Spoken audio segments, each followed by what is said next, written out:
Ọlọ́run Ísírẹ́lì àgbẹ̀ ọ̀gá gba ọpẹ́ wa. Àmín Jésù. Ọlọ́run Ísírẹ́lì gba ẹ̀yìn wa. Àmín Jésù. À ń lọ sínú prógráàmù yìí, Olúwa gba gbogbo. Àmín Jésù. Ẹ̀mí mímọ́ jẹ́rìí ara rẹ̀. Àmín Jésù. Ọlọ́run ẹ̀mí mímọ́ sọ̀kalẹ̀ wá. Àmín Jésù. Agbára ẹ̀mí mímọ́ sọ̀kalẹ̀ wá. Àmín Jésù. Ṣiṣẹ́ ìtúsílẹ̀. Àmín Jésù. Ṣiṣẹ́ ìdáǹdè. Àmín Jésù. Ṣiṣẹ́ ìwòsàn. Àmín Jésù. Ẹ tú orí aláìsàn ṣe. Àmín Jésù. Lónìí jẹ́ a rí ọ. Àmín Fi Jésù. ara rẹ̀ hàn. Àmín Gbogbo Jésù. ọkàn tó bá ṣíà prógráàmù yìí, Ọlọ́run bẹ̀ wọ́n wò. Àmín Jésù. Agbára ìrànlọ́wọ́ kó dìde fún wọn. Àmín Jésù. Agbára ìrànlọ́wọ́ kó dìde fún wọn. Àmín Jésù. Ayé wọn kó nítumọ̀. Àmín Lórí Jésù. wọn a ò ní sọkún. Àmín Jésù. A dúpẹ́ torí pé ẹ ti Ẹ gbọ́. ṣé bàbá. Gbogbo ọkàn tí ó wo prógráàmù yìí lónìí, Olúwa tú wọn sílẹ̀. Àmín Jésù. Ẹ̀mí mímọ́ tú ayé wọn sílẹ̀. Àmín Jésù. Ẹ̀mí mímọ́ gba gbogbo ògo. Àmín Jésù. Olúwa já ìdè. Àmín Jésù. Olúwa tú ìdè. Àmín Jésù. Olúwa já ìdè. Àmín Jésù. Olúwa tú ìdè. Àmín Jésù. Olúwa já ìdè. Àmín Jésù. Olúwa tú ìdè. Àmín Jésù. Olúwa já ìdè. Àmín Jésù. Olúwa tú ìdè. Àmín Jésù. Olúwa já ìdè. Àmín Jésù. Olúwa tú ìdè. Àmín Jésù. Olúwa já ìdè. Àmín Jésù. Olúwa tú ìdè. Àmín Jésù. Olúwa já ìdè. Àmín Jésù. Olúwa tú ìdè. Àmín Jésù. Olúwa já ìdè. Àmín Jésù. Olúwa tú ìdè. Àmín Jésù. Olúwa já ìdè. Àmín Jésù. Olúwa tú ìdè. Àmín Jésù. Olúwa já ìdè. Àmín Jésù. Olúwa tú ìdè. Àmín Jésù. Olúwa já ìdè. Àmín Jésù. Olúwa tú ìdè. Àmín Jésù.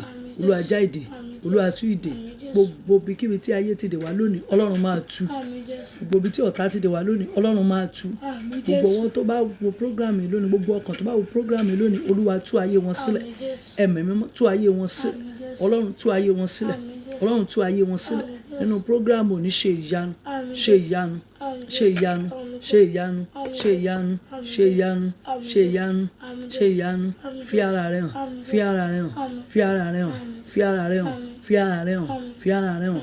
Oníṣẹ́ tó ga jùlọ, ó yá fi ara rẹ̀ hàn. Àmín Jésù.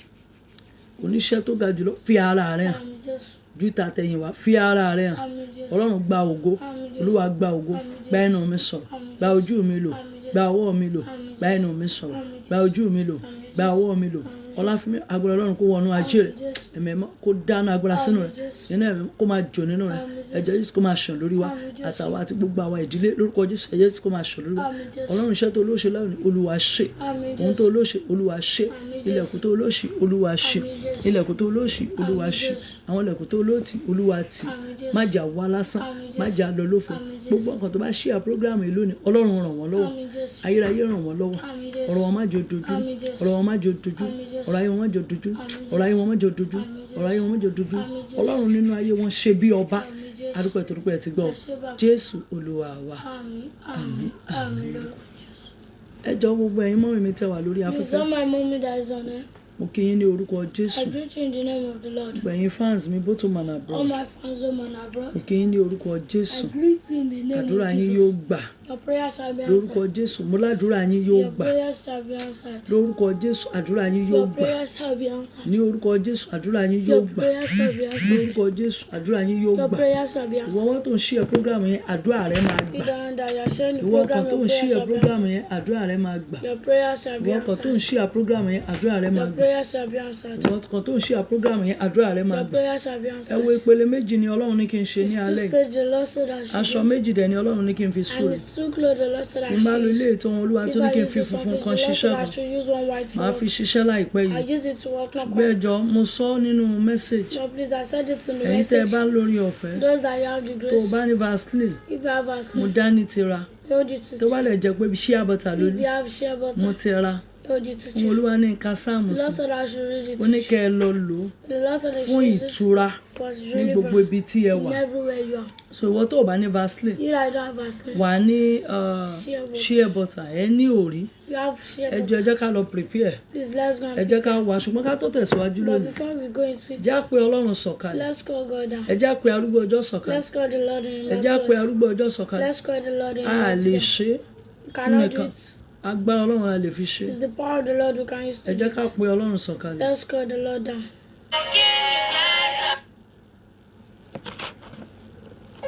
Mo bẹ̀ yín, ẹ máa share program I yìí. beg you, please be sharing the program. Mo fọlọ́run bẹ̀ yín, ẹ bá mi share I program beg you in yìí. the name of the My Lord. daddy, share this Ebenezer Oyedeji, God bless you, daddy. Papa T, God bless you. Ìsìn ó kù ìṣẹ́jú méjì kí n That bẹ̀rẹ̀. I remember.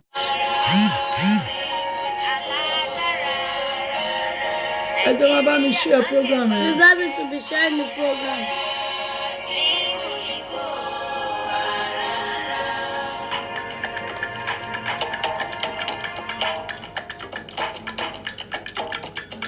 Máa Okay, mo ti bẹ̀rẹ̀ báyẹn, àwọn tó ti share ẹ̀ mo ti rí wọn. Share it more than 20 times. Bọ́lá Ògúnmiládé, abọ́ aṣọ ogun lọ́rùn rẹ lónìí. Remove the cloth of war from your neck down.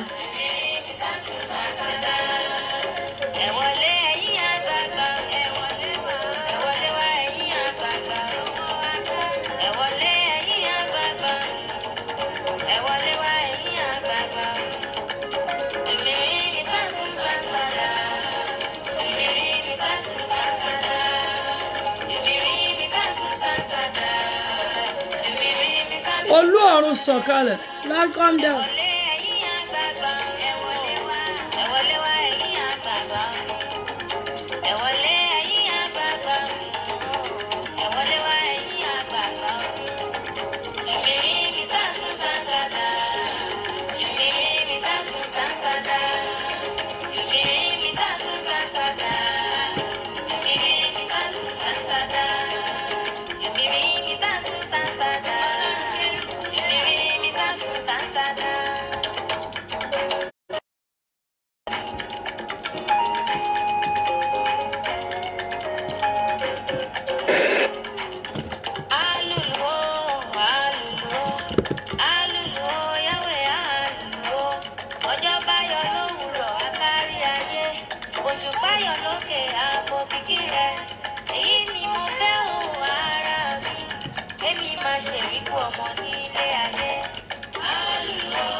Gbogbo ẹ̀yin tẹ́ ẹ wà lórí afẹ́fẹ́ tẹ́ ń gbọ́ mi lọ́rùn.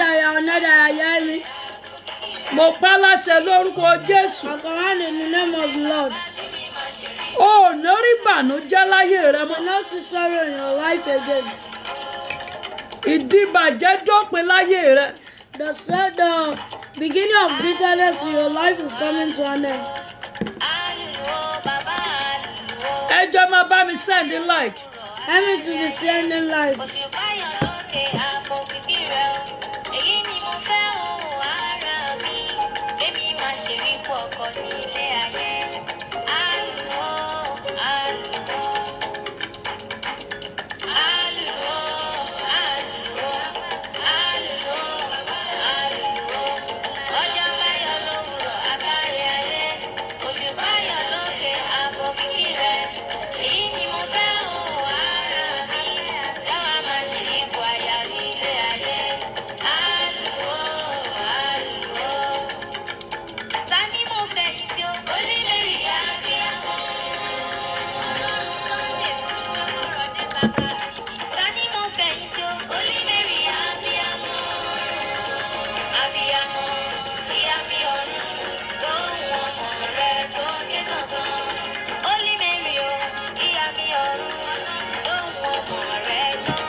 Gbogbo ẹ̀yin tẹ́ ẹ wà lórí afẹ́fẹ́ nírọ̀lẹ́ yìí. Everyone of you that you know this life. Ẹrù tó dì sí ọ lórí tó fẹ́ sọ ọ́ dà lákìsà. The packed on you that wants to turn you into someone that wear rags. Ọwọ́ tó sọ ọ́ dà pàtẹ mẹ́ta. The hand that turns you into someone that sells but does not have rain. ọ̀rọ̀ jáde àṣẹ́tẹ̀lé ọwọ́ yẹn gbẹ̀dà. The Lord was rich. The word comes out and authority follows. That hand is dried up in Jesus' name.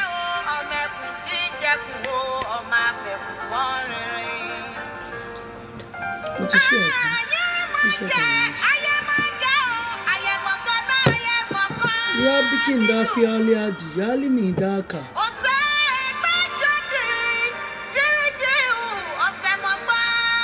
Da bikin difi bari abiki ya fi ada. Ya bikin da yi fa baliki da babi ya fi dafa. Da bikin difi bi ya fi yalidi. Ẹ jẹ́ lómìnirin yẹn láti pe arúgbó ọjọ́ sọ̀kalẹ̀. Let's use that song to bring down the Lord. Máa fi èyí kí díàbì yá lì fi dábàá kì. Rẹ́lísìn dábì á fi wálé kí dábàá fà. Yàrá kí àbí ayé dìfì.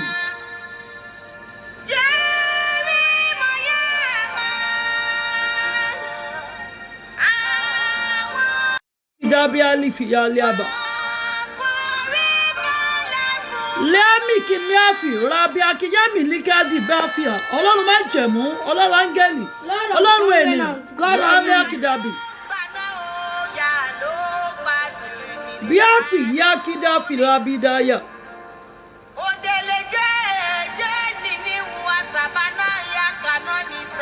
Mi àbí akíyálé àmì yí kídàfì. Kábíyèsí Olódùmarè bí àbí ayé akídàmì.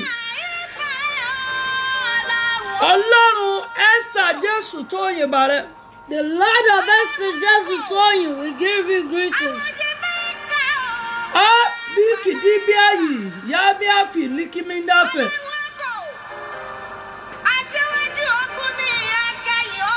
Ìyá mi àkìbí ayé àfọ̀.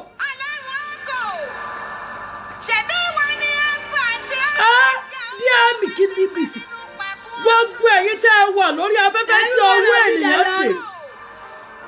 Gbogbo ẹ̀yin tẹ́ ẹ bẹ lórí afẹ́fẹ́ tí ọwọ́ ènìyàn dè. And the hand of the woman has tied. Ẹ gbọ́ ohùn Olúwa. Hear the voice of the Lord. Mo pa láṣẹ lórúkọ Jésù. Command in the name of the Lord. Ọwọ́ tú yín sílẹ̀. And set you free. Olórí ẹwà tó mi ọwọ́ ibi jáde lára rẹ̀. The hand of the devil in your life is out. Mo tún láyọ̀ jẹ́mọ́lá ọwọ́ ibi jáde lára The rẹ̀. hand of the devil in your life is out. Akínwálé Kẹ́mi Sọ́lá ọwọ́ ibi jáde lára The rẹ̀. hand of the devil in Bó your ṣe life ń is ṣe out. program yẹn ọmọlára ọláòyè ọwọ́ ibi jáde. The hand of the devil is out. Tínà Ìgbòkwe ọwọ́ ibi jáde. The hand of the devil is out. Táíwò Sọ́bàjọ́ ọba ọwọ́ ibi jáde. The hand of the devil is out. Unstoppable Teresa ọwọ́ ibi gbẹ lára rẹ̀. The hand of the devil in your Bísí life is out. Báńgbóyè lọ di òmìnira.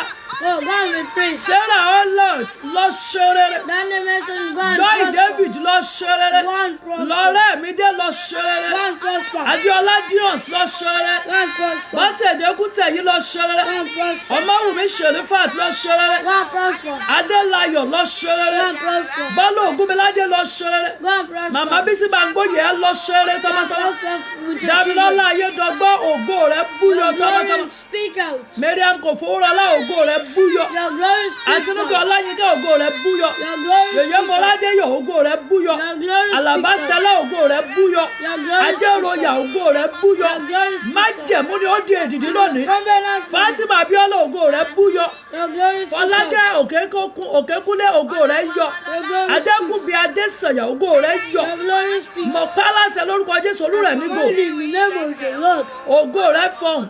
Your glory Láṣẹ́gun speaks. Kúsùmù. Oh yes. Ògo rẹ̀ fọhùn. Your glory speaks. Àsàdá Jùlí ògo rẹ̀ Your fọhùn. glory speaks. Àbẹ̀kẹ́ Adékọ̀yà ògo rẹ̀ fọhùn Your tọmọtọmọ. glory speaks. Gbogbo ẹ̀yin tí mo ti rí orúkọ rẹ̀ dá ẹgbẹ́ òun Everyone Olúwa. of you that your name Tó o has bá seen, ti share program if yẹn more you than have shared 20 that times. program more than 20 Padà times, wá jẹ́ kí n rí ọ̀pọ̀ o ti share. come back, let me see you again. Ọ̀rọ̀ jáde àṣẹ́tẹ̀lẹ̀. The weapons of Ọmọlára Àkàndé ògo yín bú jáde your tọmọtọmọ. glory speaks out and comes out in the name of the Lord. Adéjùmọ̀kẹ́ Kúnpọ̀ Olúyì ọ̀run gbì ọ́ They níjà. mention the Lord fight your battle. Yínká Fápọ̀ndà ọ̀run gbì ọ́ níjà. The Lord fight fights your battle. lórí ọmọ ọ̀run pè ọ́ Over níjà children, the Lord fights your princess battle. adékẹ́mi ọ̀run pè ọ́ níjà The Lord fights your battle. ìyá mi kì í dá ayé àfìrà báálí kì í dá bá fọ̀ fọlákẹ́ ògo rẹ̀ bú jáde gbogbo ẹ̀yin tí mo lórúkọ ẹ̀dá àtẹ̀yìn tí mi lórúkọ rẹ̀ dá sókè yẹ adéọlá ògo rẹ̀ fọ̀ ẹ gbọ́ gbogbo ẹ̀yin tẹ̀ ń bẹ lórí afẹ́fẹ́ Every one of you on earth. yèyé aróbakẹ́ lọ ṣeré tọmọtọmọ ẹ gbọ́ máa sọ pé ọlọ́run sọ̀kalẹ̀ wá Lord, come down. máa tá ìpú ẹ̀ báyẹn We typing it. ọlọ́run sọ̀kalẹ̀ kó o báyè Lord, mi come down and miss with one life. bọ́ sí àwájínú kò ló àtẹ̀yìn àtàwọn ọmọ mi ògo yín kó bú jáde You and my children and your children. bẹ́ẹ̀là ọmọjọlá ògo rẹ̀ bú jáde Your glory shall go far. risikat abẹ̀nẹ̀ ògo yín bú Viral. ọmọlára olú adékọ̀yà ògo rẹ̀ bú jáde That name mentioned, your glory speaks out. gbọ́lá kẹ́hìndé ògo rẹ̀ fọ̀ Your glory speaks. ìwọ wá tó ń ṣe program yẹn Everyone that is sharing this program, òun tó sọnù gbá padà what you lost, receive it. ìyá bíkíndà fíálídì yálíkírábíàdì kíndà fàwà lèyí kídìmí fi wálídì yálíàkì rábíàkídà báfì yèlì yáyáyá bíkíndà fi wálíàdà àìlíkídàbì kábíyèsí ájíákìmí fi ríálídì ẹgbẹ́ gbogbo èyí tẹ̀ ń bẹ lórí Yeah, afẹ́fẹ́ everyone of you on earth, ẹ̀yin tí ṣe yín ti di òkú the ones that your word has been ẹ̀yin condemned. tí ayé yín ti di òkú ìyàwó yín ti dàrú You that your marriage mo has been pẹ́ destroyed. láṣẹ I command in the ọwọ́ name olúwa of ńlá God. ayé yín kọjá Hand of the Lord pass ọwọ́ through olúwa your ńlá life. ayé ọmọ yín The kọjá hand of the Lord pass through your ọwọ́ olúwa children. ńlá ayé ọkọ yín The hand kọjá of the Lord pass through orí your tó kẹ́ ọwọ́ husband. olúwa ńlá ayé rẹ kọjá The hand of the Lord pass through your life. jésù tó fún mi ògo rẹ bú jáde The Lord pass through your life. nàtàníẹ̀ ọlọ́run bẹ ayé rẹ wò The Lord pass through your mọ́sọ́ládé life. jọ bí ọlọ́run ṣàṣepẹ́ láyé The rẹ Lord pass through your life. tiwa tọ́pẹ́ ọlọ́run ṣàṣepẹ́ láyé The rẹ Lord pass through your life. káyọ̀dé adétúnjẹ ọlọ́run ṣàṣepẹ́ láyé The rẹ Lord ends in your gbogbo life. ìwọ tó ń ṣe program Every one of you in this program. agbára ọ̀run láyé rẹ The kọjá hand of the Lord pass through. ègún jáde láyé rẹ God is out of your life. èpè jáde láyé The rẹ curse is out of your life. èpè jáde láyé rẹ The curse is out of your ègún life. jáde láyé rẹ The curse is out of èpè your life. jáde láyé ọmọ rẹ The curse is out of fọlí your life. agent di òmìnira Be humble. di òmìnira Be set free. di òmìnira Be set free. yá mi kí dàbí yá.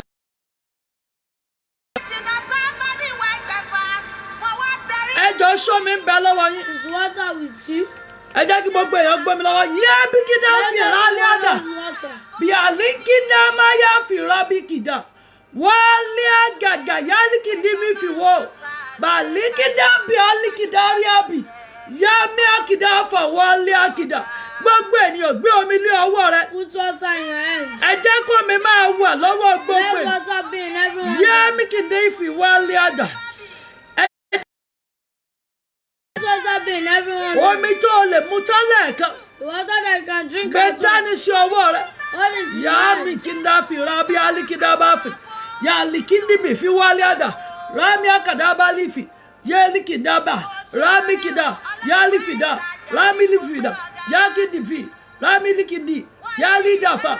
Balikida biafi. Wali kindi bi. Rabi alikida yi. Ya liafa. Balikidi. Layim kidabi. Wali bikindafa. Malia firi likidi. Ya mi kidabi. Raba kidafa alikidi. Yálé àbá háìlì mìhálì kẹdàfà ẹgbẹ́ òun olúwa Yes, gbọ́ but every one of you on earth, tí ayé ti dá dúró that the word has stopped. ọ̀rọ̀ jáde The word comes out. àṣẹ tẹ̀lé ní orúkọ Jésù In the name of Jesus. ayérayé gbé ayé yín sáré wọnú Lord, ògo put your life in glory. ayérayé gbé ayé yín sáré Lord, wọnú ògo carry your life around into ayérayé glory. gbé ayé rẹ sáré wọnú Lord, ògo put your life into láti glory. òní lọ From today, ayé rẹ wọnú ògo your life enters ìpín rẹ glory. wọnú ògo Your life enters àyànmọ́ glory. rẹ wọnú ògo Your life enters lọ glory. ṣerere Go and prosper. lọ ṣerere Go and prosper. lọ ṣerere lọ ṣerere lọ ṣerere lọ ṣerere lọ ṣerere lọ ṣerere Go and ìwọ prosper. tó o bá ti gbàgbọ́ You that you don't believe, o lè kúrò lórí afẹ́fẹ́ and lọ́wọ́ go away now on the line. báàkì níbi ìfìwálì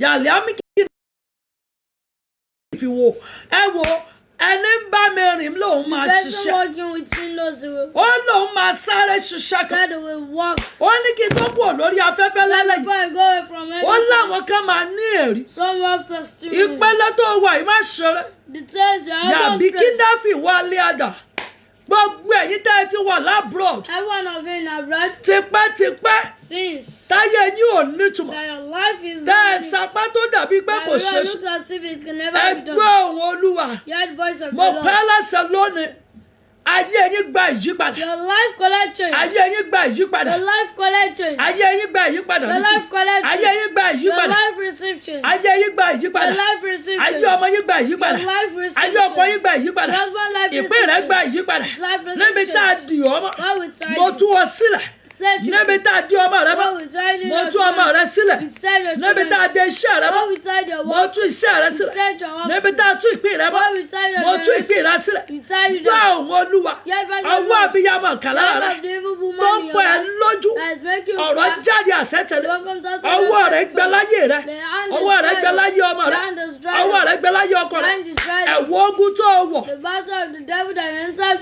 ẹ̀wù ogun tó The o wọ̀ battle of war that you entered.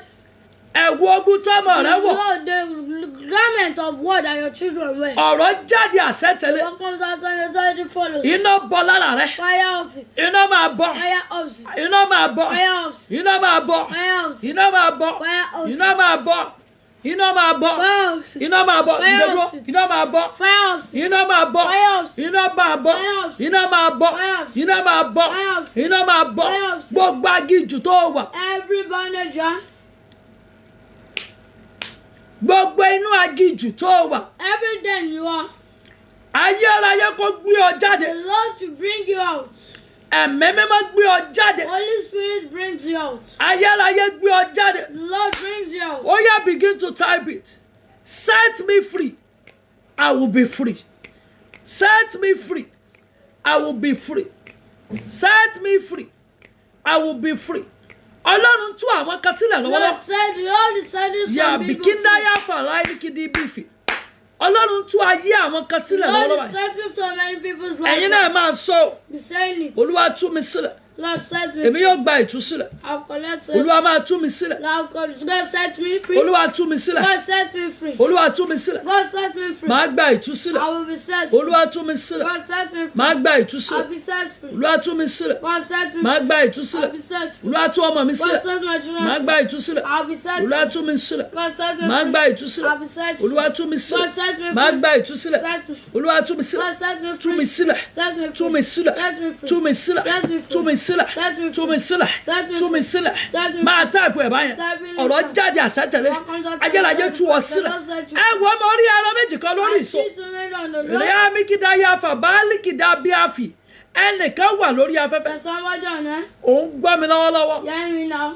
o lálàá oríra rẹ Yeah, they dream so sad. wọ́n ní kó o gbé ewúrẹ́ pọ̀n Said you should carry around. lójú àlá In dream. yábìkìdí bí ifọ̀ lèyí kí bí ààyè rábíà kàdáfà ó wà lórí afẹ́fẹ́ òun wò mí bá Now, now you're looking at me. wo wọ́n ní kó o gbé ewúrẹ́ pọ̀n lójú oorun rẹ In your sleep. wọ́n ní kó o gbé ewúrẹ́ pọ̀n They yìí said you should back around. a goat wọ́n ní kó o gbé ewúrẹ́ pọ̀n Said you should back a goat. lójú oorun rẹ In your dream. ó dẹ̀ gbé pọ̀n yìí And you back ó ń it. bẹ lórí afẹ́fẹ́ bá Now on there. ohun olúwa ní kí n sọ fún ọ Lord said I should tó tell o you. bá gbàdúrà If you don't pray. ó ní wọn ò ní jẹ́ kó o rọ́mọ gbé Don't lójú ayé allow you to carry a child in ẹgbọ́n life. níwájú ọba onímájẹ̀mú mo tún rí ìpele mìíràn I see another stage. mo rí ìránṣẹ́ kan lórí See afẹ́fẹ́ the one on there. ó ń gbọ́ mi lọ́wọ́lọ́wọ́ Tell báyìí me now. wo ó ń wò mí bá èèyàn pupa ni ó You're looking at me, you're in ó fear. ga díẹ̀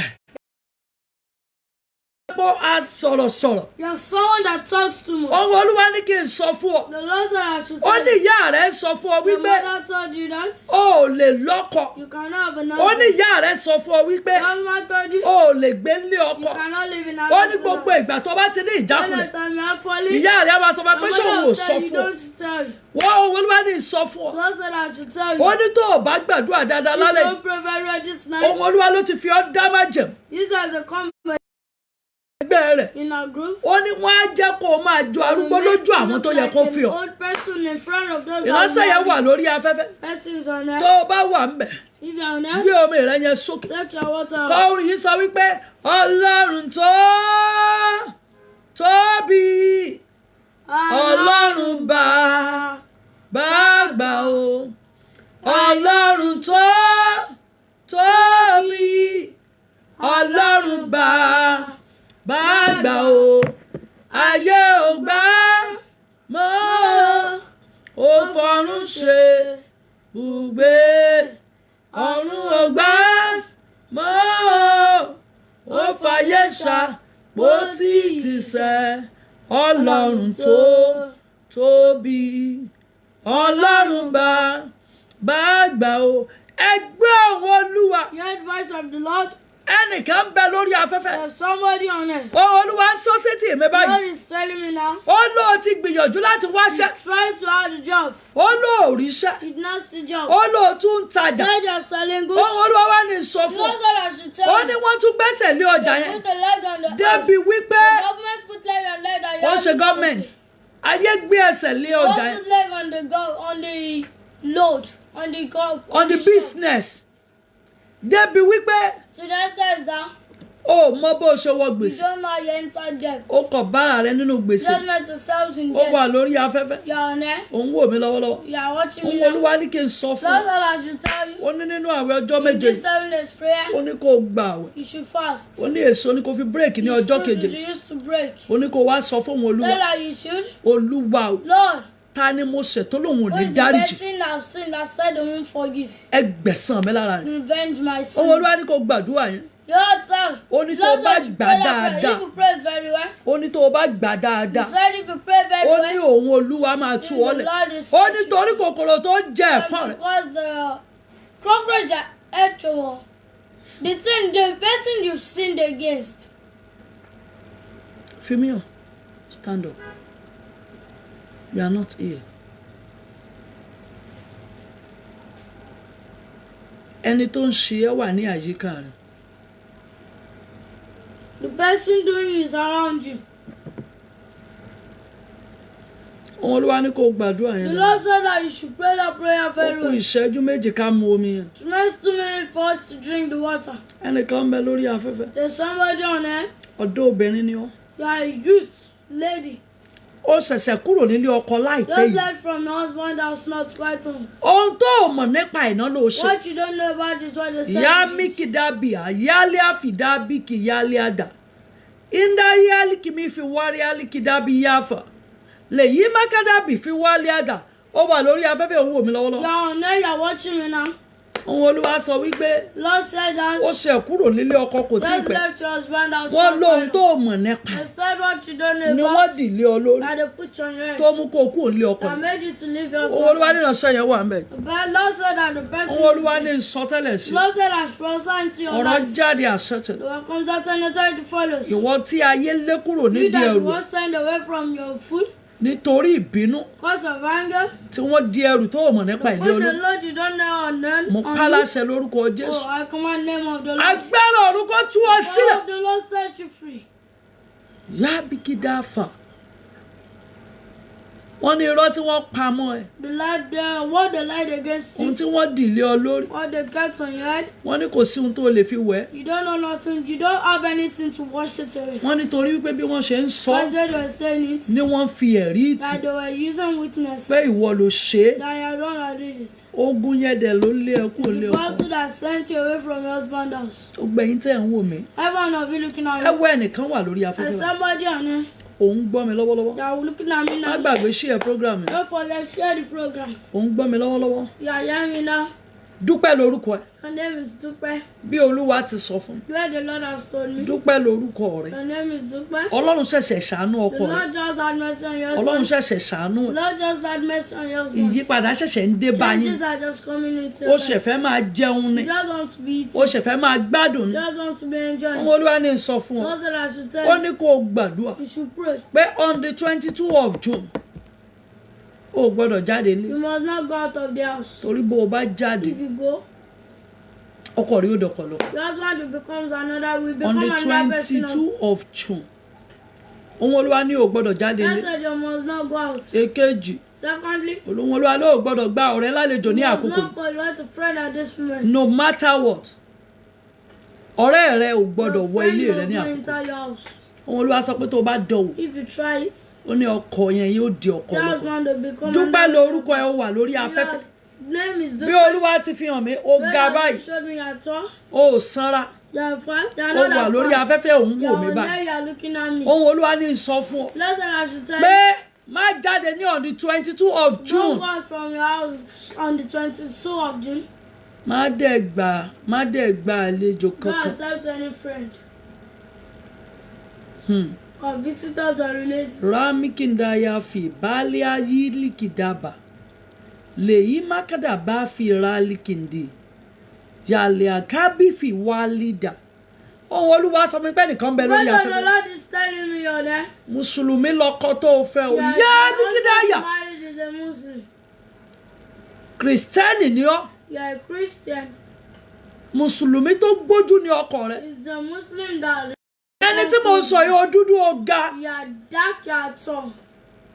Ohun Olúwa ní ọkùnrin ní àkọ́bí God rẹ̀. said that your children, your first Second born rẹ̀ male, obìnrin. the second one Third is born female, rẹ̀ ọkùnrin. is a male, the third Ohun one. Olúwa ní sọ fún ìránṣẹ́ God yìí. said I should tell Ó you dúdú ó ga. you are dark, you are tall. Ọkùnrin làkọ́bí rẹ̀. First Second male, born obìnrin. second female, Third born ọkùnrin. third male.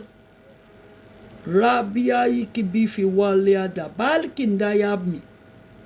Ohun Olúwa sọ pé The voice of the Lord said that ọkọ rẹ̀ ti lọ Mẹ́kà ní ọ̀pọ̀ your ìgbà. husband has gone to Mecca so many times. Wo gbọ́ See, níwájú ẹni tí màá jíyìn fún nìkan yìí. in front of the Bab- person that will give account to after the world ends, Mọ́mọ́, mommy, ọmọkùnrin yẹn máa gbé ìyàwó mi God wọlé. is going to bring another wife in Wo níwájú ọba onímájẹ̀mú. front of the Lord of Covenant. Ọmọkùnrin yẹn máa gbé ìyàwó mi wá. Lady, the guy is going to bring another lady in. Ohun Olúwa ní ìṣèkìlọ̀ kan fún ọ. First of the Lord said I should do a warning to you. Abikidari aliji, yindaliki mo fi ọ̀dà. Ó gbọ́dọ̀ bá ọkọ rẹ̀ jà. Does not fight with your husband. Ma, ìyá kìdá bí fira mi likindaba. Ó gbọ́dọ̀ bá ọkọ rẹ̀ jà. You must not fight with your husband. Èkejì, Second one, wọ́n máa pè ẹ́ sí mítìn. they will call you to a meeting. Wọ́n á ní wọ́n fẹ́ fi fàyàwó lé ọ lọ́wọ́. Ohun Olúwa ní sọ fún ọ. The voice of the Lord said I should tell you. Ó gbọ́dọ̀ fi hàn. You must not show. Bẹ́nu bí ọ. I am angry. Bó ò fẹ́ bẹ̀. If you don't want. Ó ní torí wípé Because ò ní pẹ́ tí ìyàwó yẹn ó fi jáde not láyé. going to be long because before that wife Tó o goes bá out. fi lè sọ gbólóhùn kan, If you can say what, wọ́n á ní wọ̀ ló pa. they will say you are the one that killed her. Wọ́n á ní wọ̀ ló pa o. They will say you are the one that killed her. Ohun Olúwa sọ wípé Voice of the Lord said wọ́n ti that parí gbogbo iṣẹ́ yẹn gan they nílé àná. finished the working day. Ó kù kọ́kàn mú obìnrin yẹn wálé For them to bring kí her wọ́n fi yín han ara and to yín. show you to yourself. Ohun Olúwa ní sọ fún ọ. Voice of the Lord said I should tell Ó you. gbọ́dọ̀ já o. You must not fight. Onítọ́ bá pè ẹ́ If sàn. they call you to the meeting, Wọ́n bá ní wọ́n fẹ́ fi hàn they ẹ́. want to show at you. Ó gbọ́dọ̀ já o. You must not fight. Ó sì gbọ́dọ̀ sọ̀rọ̀. And you must not take. Torí tó o bá sọ̀rọ̀, If you speak, wọ́n á ní wọ̀ ló pa. say you are the one that killed her. Báàkì bí yá fìrà kìndàbà.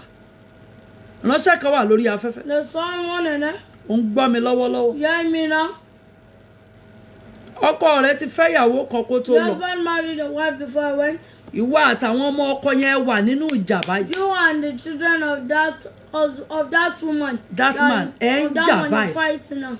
Rẹ̀ You are not in good terms. gbọ́ ohùn Olúwa. The advice of the Lord. Ohùn Olúwa ní kó o má bàa jẹ ìyà ohun tó o For you mọ̀. not to know what you don't know about, Kán má bàa kó bọ nílùú Amẹ́ríkà tó wà. the so that they will not put what you don't know on Ohùn you. Olúwa sọ wípé àwọn ọmọ yẹn ti ń set trap Those fún wọn. children are already setting a trap. Tó o bá tètè parí ìjà pẹ̀lú wọn. Finish fight together. Ìyá mi kì í dá yá fà, rábálì kì í dá bí àfà.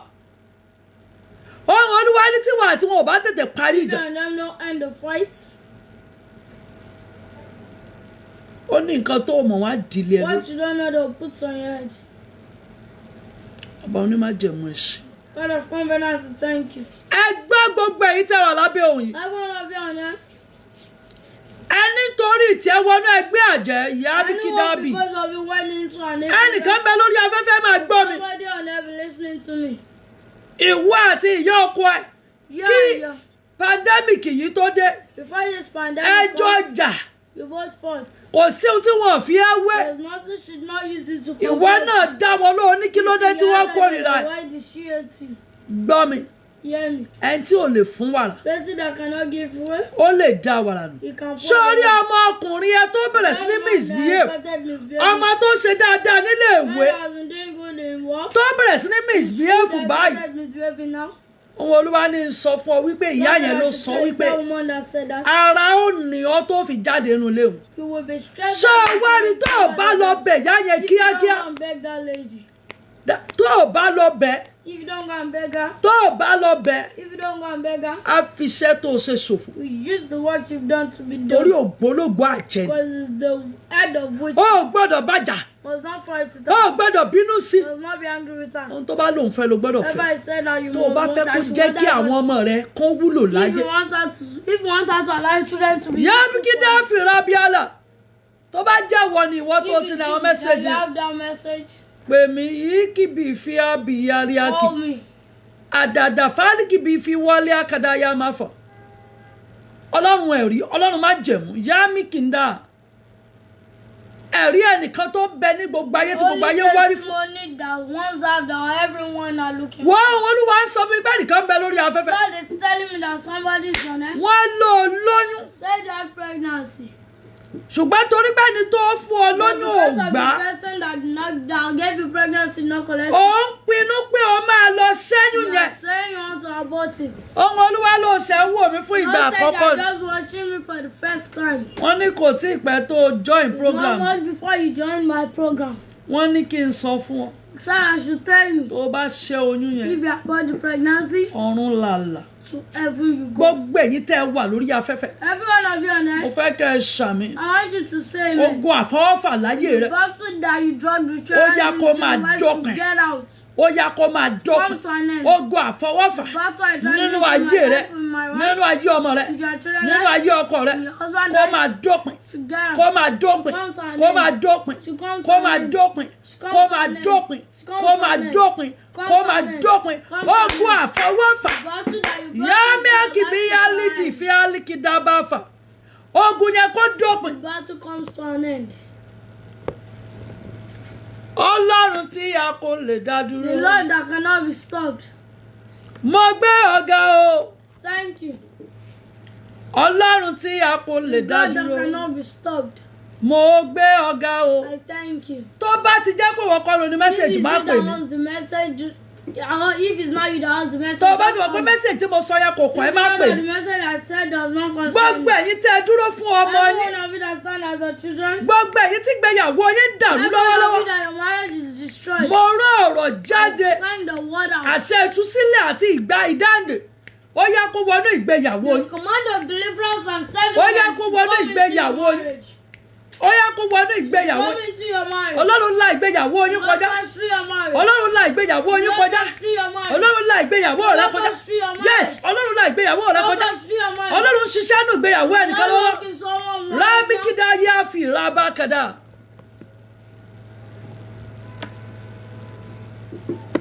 hello.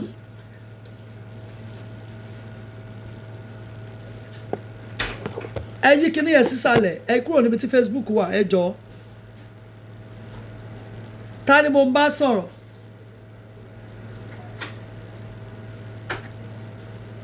ẹ̀yin níyàwó aláàjì mi ò fi yín sí speaker mi ò fẹ́ anybody sí speaker lónìí mi ò gbọ́ ibo lẹ́wà tẹ́ tí ń bá mi sọ̀rọ̀ ṣé kìí ṣe inú ilé okay.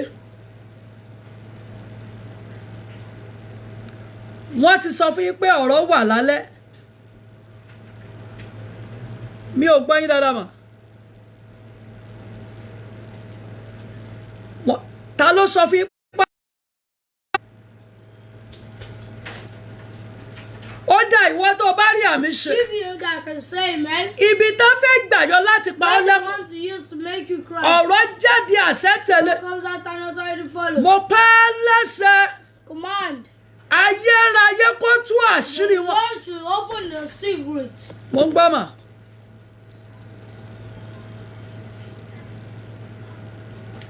Sí speaker mo ti sọ wípé mi fẹ́ anybody sí speaker lálẹ́ yìí. Tọ́lọ́run bá ní fi sí speaker máa.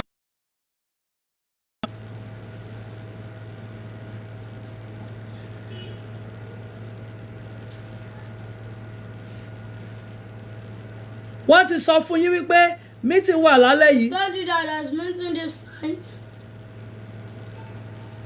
Ṣé ẹ gbọ́dọ̀ sọ̀rọ̀? Must not speak. Ṣé rí bá ṣe ní rábìkìdáyà àkàdá wọ́n máa sọ pé kẹ́ ẹ kú ẹrù yín kúrò níbi tẹ́ ẹ ń sùn wọ́n máa ní kẹ́ ẹ kó lọ ìsàlẹ̀. So you should take it downstairs. Mi ò mọ̀ bóyá upstairs ni o ṣùgbọ́n mo rí bí mo ti gbàdúrà níwájú ọmọ oníbàjẹ́mú pé wọ́n ní kẹ́ ẹ kú ẹrù yín kẹ́ ẹ kó kúrò ní yàrá kẹ́ ẹ máa lọ sàlẹ̀.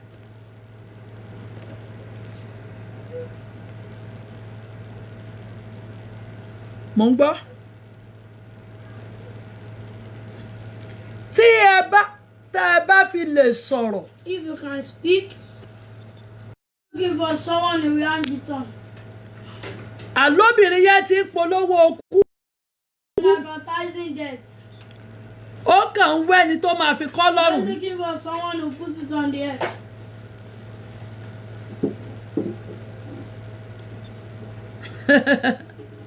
Màmá, kí wọ́n tún ní kẹ́ kú ònú ilé yẹn gan. Tó bá ní kẹ́ kú ònú ilé yẹn. Ẹ kúrò. Bẹ́ẹ̀ ni. Ṣùgbọ́n ẹ gbọ́dọ̀ sọ̀rọ̀. Èwo ẹ̀ nígbà ẹ gbọ́dọ̀ sọ̀rọ̀. The taboo is you must not speak. Màmá, ẹ ń sunkún. Ó dáa.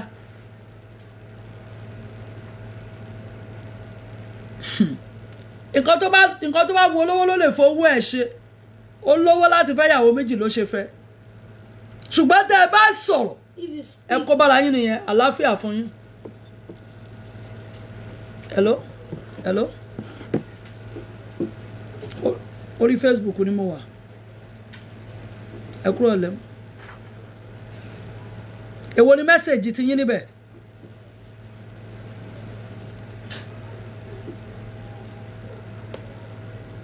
Ẹ gbọ́ òun.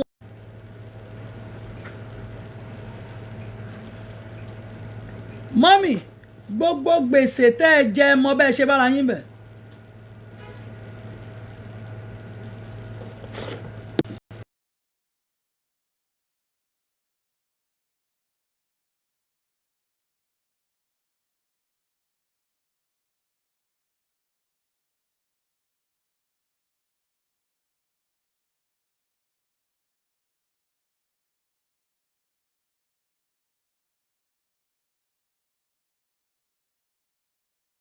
The Lord burns it. Ẹ̀mí mímọ́ kó dáná sun. The Lord burns it. Ayérayé dáná sun. The Lord burns it. Ayérayé dáná sun. And that's the one burns it. Màmá tí wọ́n ní wọ́n jẹ gbèsè yẹn. That woman that said that she was in debt. Tí mo bá sọ̀rọ̀. If I speak. I don't know what is wrong with our network this evening. Irọ́ dẹ̀ ni Sátánì ń pa. Nọ́mbà táwọn yẹn dẹ̀ ń pè sí yẹn òun ni other data tá à ń lò lọ́wọ́lọ́wọ́. That is the reason why we are having issue on it. Táwọn yẹn bá ti lè pé wọlé, it will affect the network. I think I need to do something to it. Ẹ jọ̀ọ́ torí Ọlọ́run. Let me see what I can do here.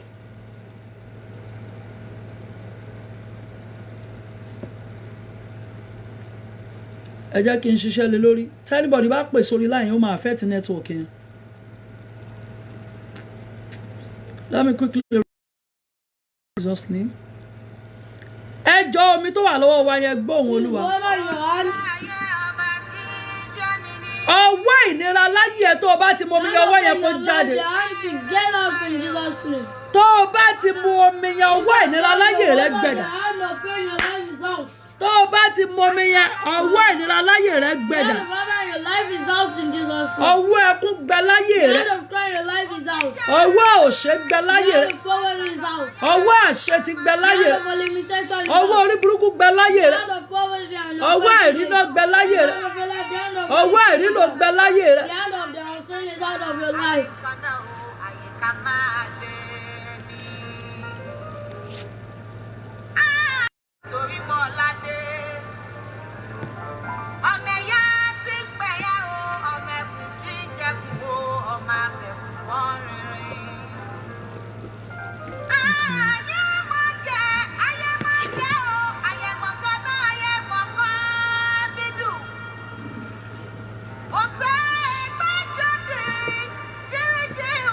ẹjọ́ ẹ jẹ́ ká mu omi yẹn. Please let us drink the water.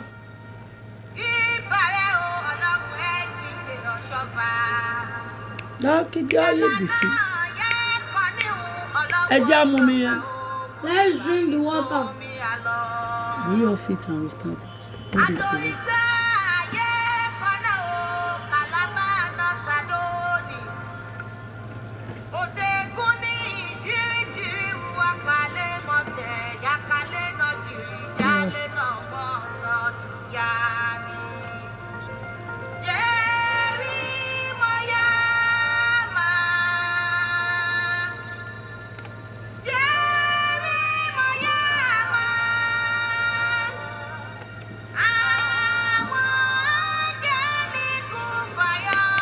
Afikidayafa.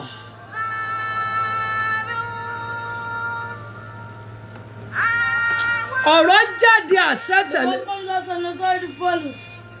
Gbogbo aninilára ìka ènìyàn. Every wicked person Tó lòun máa dá ọ dúró. that said will stop you.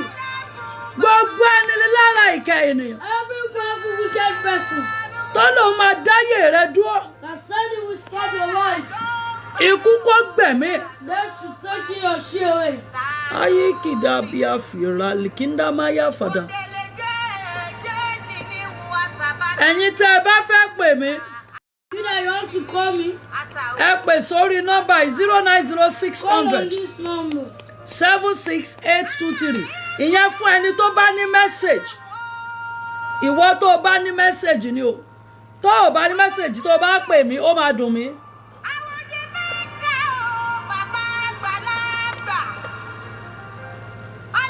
I think that is how we are going to manage it today. Ramikidayi fi bayada, haidikini dayafi. Ẹja ṣí Vaseline yẹn. Let's open the vaccine. Mo fẹ́ pe àwọn tó máa gbàdúrà fún. Tó máa gbàdúrà sí. We pray to it. Gbogbo ẹ̀yin tẹ́ ẹ wà lórí afẹ́fẹ́. Every one of you on there, Ẹ pariwo ẹ sọ fọ́lọ́run. shout, Lord, Olúwa o. Lord, Ẹ jẹ́ kí ìmọ́lẹ̀ borí òkùnkùn ayé mi. let light cover the darkness in my life. Ẹ jẹ́ kí ìmọ́lẹ̀ borí òkùnkùn ayé Let mi. the darkness in my life be overpowered by the lightness in my life. Gbogbo ẹ̀mí tó lòun ò ní jẹ́ ń Every gòkè. power that said it won't let me reach out. Gbogbo ẹ̀mí tó lòun ò ní fàyè gbà mí. Or the power that said I won't give me way. Ayérayé o. Lord, Ẹ jí ó wọlé lọ. let it enter the ground. Hello, ẹ má dárúkọ yín, spíkà lẹ́wà, mò ń gbọ́. Hello. Spíkà lẹ́wà o. Mo ewúrẹ́ yẹn ni mà. Mo wọnú ilé wa ni mo lé ewúrẹ́ yẹn ó sùn sílẹ̀. Dáàdì wa wá sọ pé kí ló dé tí mo lè síkà. Ìgbà tí máa tó padà wọnú ilé ni mo rí wípé wọ́n tó so àwọn kan mọ́nú yàrá kékeré bí òkè. Ẹ gbọ́ ọ̀rọ̀ Olúwa. Hear the voice of the Lord. Gbogbo ẹranko tó ní dáadáa. Every Àfi kẹ́mi yín kúrò lórí èèpẹ̀. that is a must that your life Mo pẹ́ láṣẹ lórúkọ Jésù. command in the name of the Lord. Idà jẹun lára ẹranko yẹn. Son of the Lord fights in that battle animal in Jesus' name. Jésù Olúwa wa. Jesus' name, I'm afraid. Mọ́mí ẹ fọkàn yín balẹ̀ ṣe ti gbọ́. Mommy, put your mind at. Ẹjọ́ yín tẹ́ wà lórí afẹ́fẹ́. Please, those of you on there.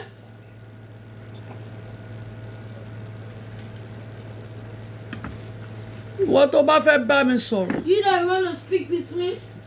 Nọ́mbà tí mo sọ yẹn tó bá jẹ́ wípé o wà lára àwọn tí mo ti fún ní mẹ́sàgì. If you are part of those that have told me, Nọ́mbà yẹn ni kò pè.